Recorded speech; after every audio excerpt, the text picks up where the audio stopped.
Greetings. Today I'll be taking the lecture on the permanent maxillary lateral incisors. Now, basically, when we're talking about the lateral incisors, they complement the central incisors. So both in function and in the appearance, they complement the central incisor. So they're similar to the central incisor with few differences. Now, when we are differentiating between the central and the lateral incisor, we call that differentiation known as type trait. So basically, we'll be talking about the differences between central and lateral incisor in this class. Coming to the chronological data, the first evidence of calcification is different from that of the central incisor. So it's much later. So it occurs in the first year of birth, after the first year of birth. And the enamel completion is a common period seen in all the incisors. So 4 to 5 years is the enamel completion. This I would like to stress on, because in the last class I had said the first evidence of calcification is common to all. It is not the first evidence of calcification, but it is the enamel completion which is common date for all the incisors. The eruption period, that is 8 to 9 years, and the root completion, which is 11 years, indicate that this tooth is the last of the incisor series of both the maxillary and the mandibular arches to erupt, and also to have its root completion at a later stage as compared to other incisors. Coming to the odontometric data, when we look at the odontometric data, we see that the crown length, that is the cervico-incisal length of the crown, is 9 millimeters. So it's about a millimeter or 1.5 millimeters shorter than the crown of the central incisor. However, the length of the root is the same as that of the central incisor. So though the crown has reduced in dimension, the root length is the same, or it may be slightly more or less. Now, the mesodistal dimension again is reduced here in the central incisor lateral incisor as compared to the central incisor. It is 6.5 millimeters at the greatest dimension and 5 millimeters at the cervix. Now, when we look at the mesial or the distal aspects, we see that the labiopalatal dimension at the greatest measurement, that is at the crest of curvature, is around 6 millimeters.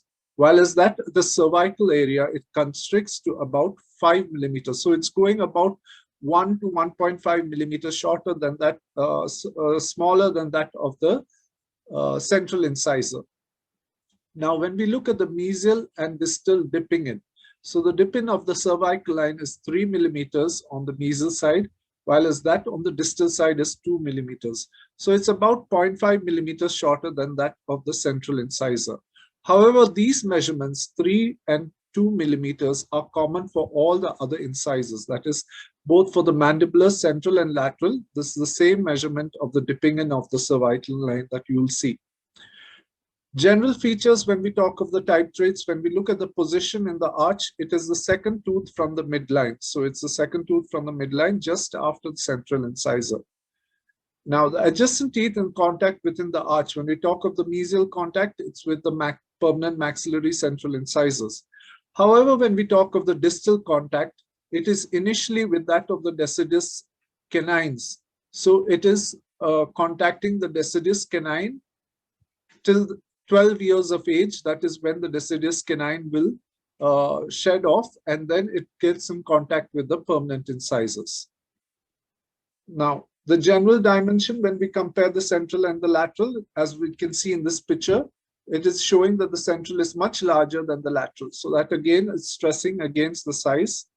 Now, talking about the tooth numbering systems, when we talk, now we are talking about the left side. I'm only concentrating on the left side just to use the central and the lateral of the left side. The tooth numbering system by the universal system is 9 and 10, while as for the Palmer system, it is 1 and 2. Using the grid system, or the when we use the partition, we know that it is from the midline. First is the central incisor and second is the lateral incisor. Now, using the FDI system, we are using this. Now, we know that the left side is indicated as number 2 because it is the second quadrant.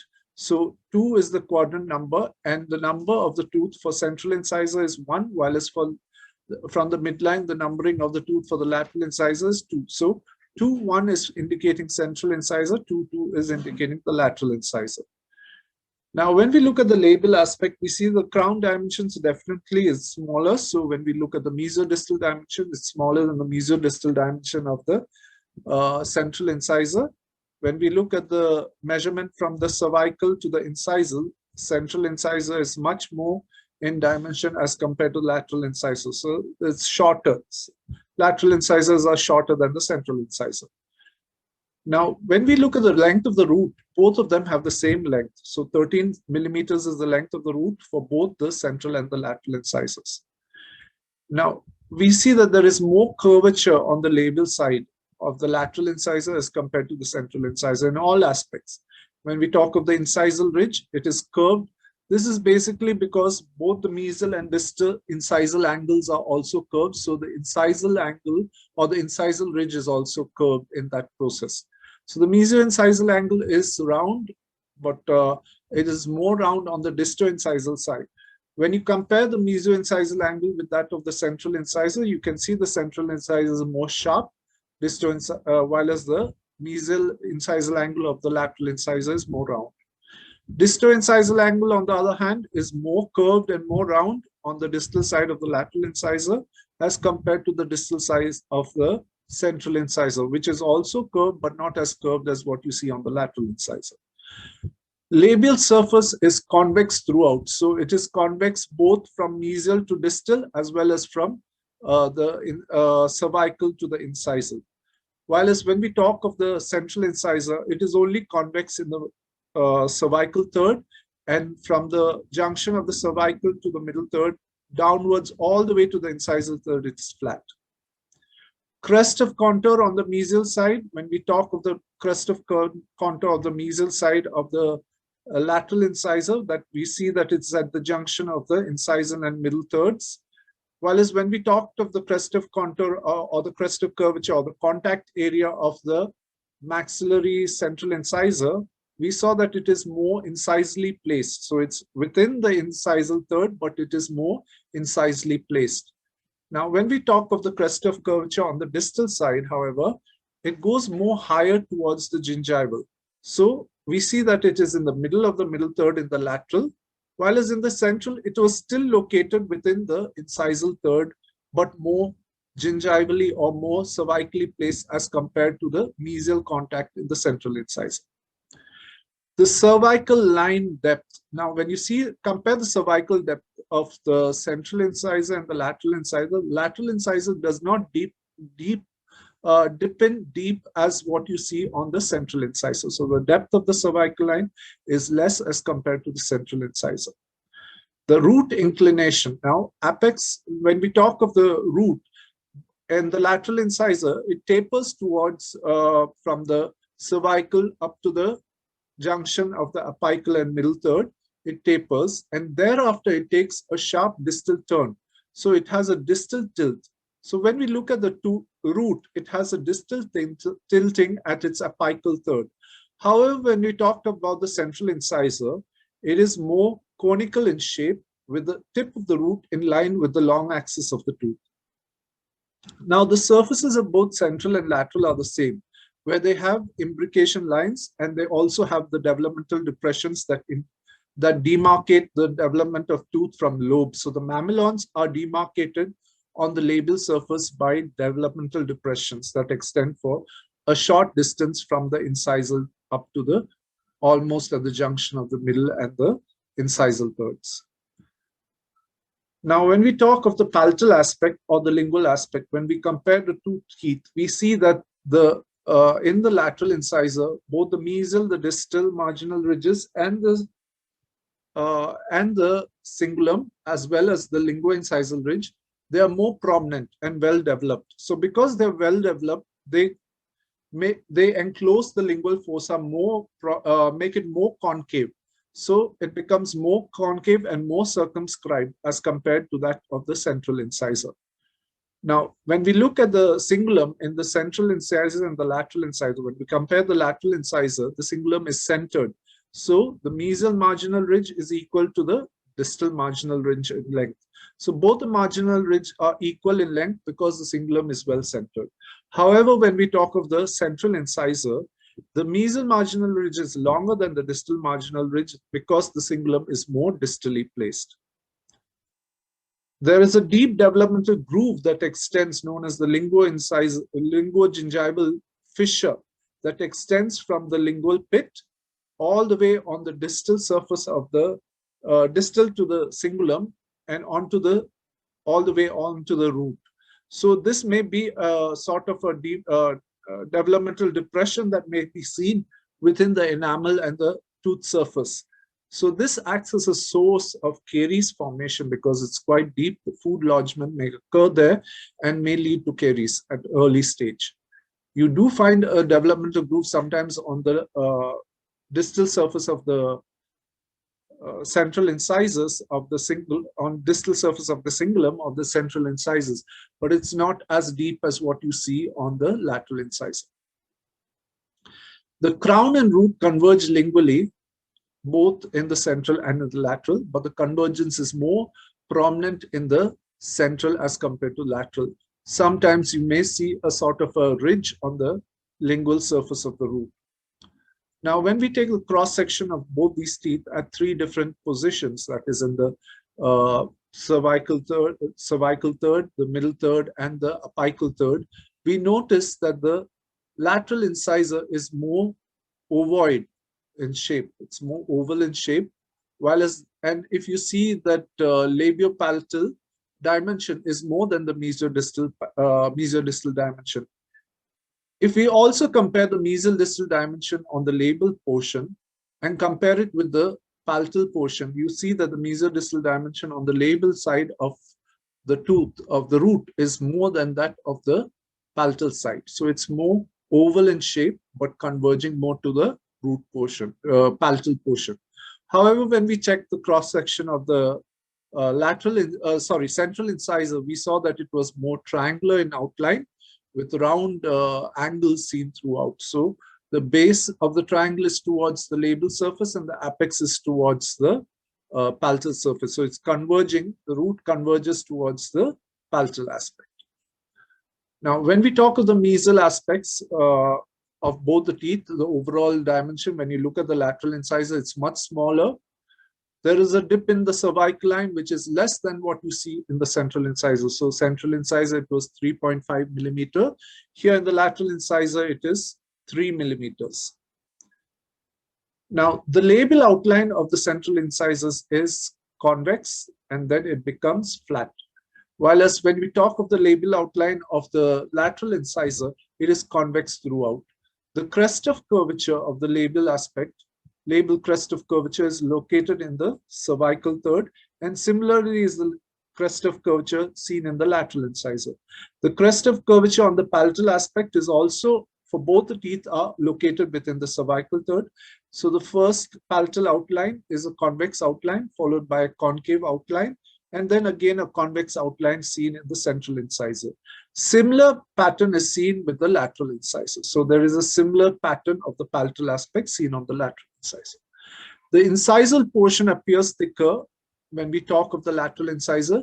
This is mainly because the crown length is shorter, but when we look at the root length, when we compare it, we see that the crown is shorter than the root as compared to the central incisor. Greater ratio is seen here. So the crown appears more bulkier as compared to the lateral incisor, the incisal portion. The mesial contact area, as we spoke of in the central incisor, it was located more towards the incisal, and it's located in the incisal third, more towards the incisal portion. However, the mesial contact in the lateral incisor is at the junction of the cervical and the middle third. There is a long axis of the tooth. When we draw a line through the long axis of the tooth, it bisects both the crown and the root in both central and lateral incisors. So this is a common feature that helps us differentiate the maxillary incisors. Incisors, we see that the long axis passes both through the crown and the tip of the root. Now, when we talk of the distal aspect, when we compare the central and the lateral, there are many main similarities with the mesial aspect with few differences.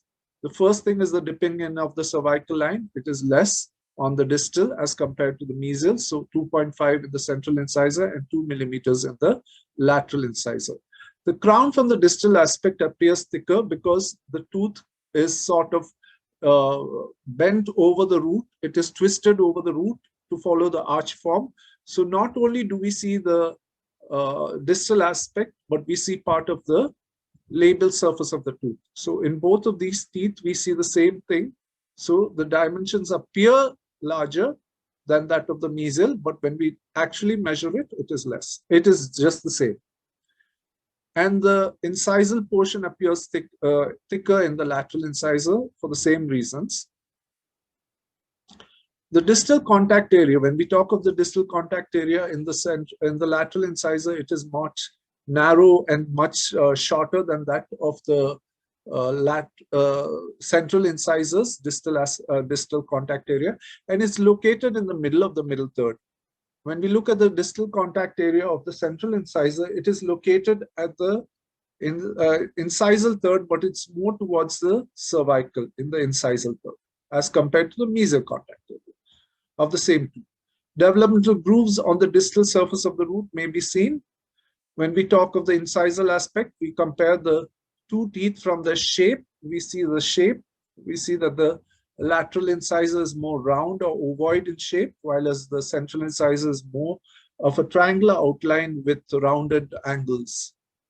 Now, when we talk of the convexity of the labial surface, when we see there is more convexity in the lateral incisor as compared to the central incisor. Central incisor is more broad and more wider. Now, the mesolabial and the distolabial line angles, they're more prominent in the central incisor than the lateral incisor. And the lateral incisor are more towards the corner. So they're going on the curving at the distal and mesial sides of the tooth. While as on the central incisor, they're more prominent because of the flat surface of the central incisor from the junction of the cervical and middle third all the way to the incisor. So it's a flat surface that is created there, and because of that, the line angles are very prominent. The palatal surface, however, of the lateral incisor, as well as the labial surface, is more convex as compared to the central incisor. The cingulum placement is what helps us to differentiate both these teeth. One thing, in the lateral incisor, it is well centered, while as the cingulum in the central incisor is more distally placed. Incisal ridge is more wider and it's more straight in the lateral, while as in the central it's more narrow. The incisal ridge is very narrow. Developmental variations may be seen more prominently with these teeth than with the central incisor. So lingual pits are more common in the lateral incisor than the central incisor. And when you have the lingual pit developing deeper into the crown with its own enamel and dentine, it may project all the way up to the length of the root. There's something known as a dens indenti or dens invaginatus, where in this picture, in the radiograph, you can see that the enamel and dentine are projecting all the way down. So it has its own enamel and dentine, it's projecting all the way down. Here again, you have the appearance of a tooth within a tooth, or a pregnant tooth appearance, where you see another enamel and dentine extending all the way down, almost up to the apex of the root. So this is known as dens indenti, dens invaginatus, or it's also known as a dilated composite odontome. Now, this is again another picture of your dens indenti. Here you can see the very prominent pits that are going very deep inside. And these are areas where food may collect and lead to dental caries. So early development of dental caries may occur with this developmental disturbance. Now, peg-shaped laterals, basically what is happening here, the two lobes that are on either side when we talk of development from lobes. So the mesiolabial lobe and the distolabial lobe, they are quite deficient. So only the central lobe is prominent, and that leads to the formation of a peg-shaped lateral.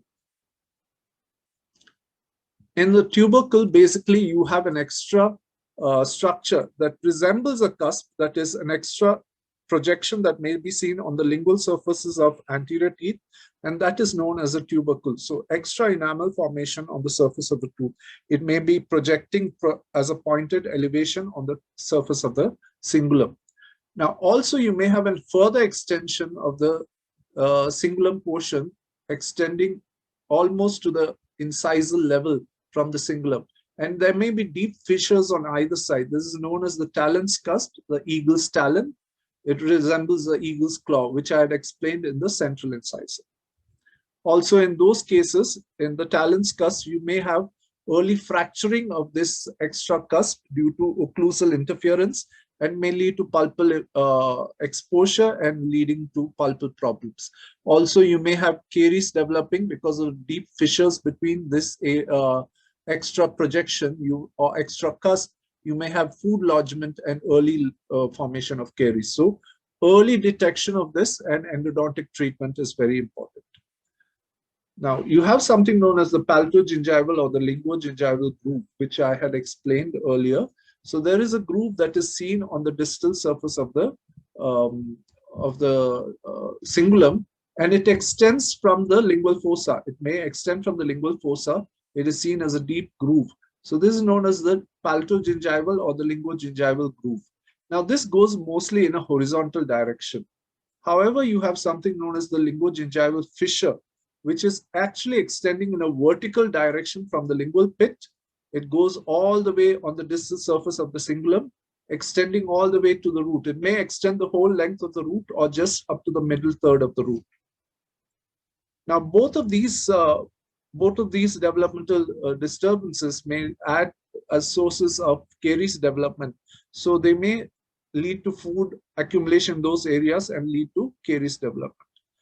Congenitally missing teeth. Now, the lateral incisor is one of the most common congenitally missing teeth. It follows the third molars and then the lateral incisor, most common congenitally missing teeth. Gemination. Sometimes you may have the tooth bud during the early phases. They may split up partially or they may split up completely. So you have something known as gemination or twinning. Twinning is when it splits up completely into two separate tooth structures. But from a single tooth bud, if you have a partial splitting up, it's known as gemination. Variations in crown and root. So you can see lateral incisors showing different shapes of the crown. It may be more of a square outline, a rectangular outline, or it may have more of a convex outline. When it's more of a square outline, or a rectangular outline, it has a flat surface. However, when it's more of a curved outline, convex outline, it's very convex even on the labial surface. The root shows a lot of variation. Normally, we have a distal tilting of the root, but sometimes you may have a mesial tilting of the root, or you may have the root well centered. So different variations in the root and the crown may be seen in the lateral incisor.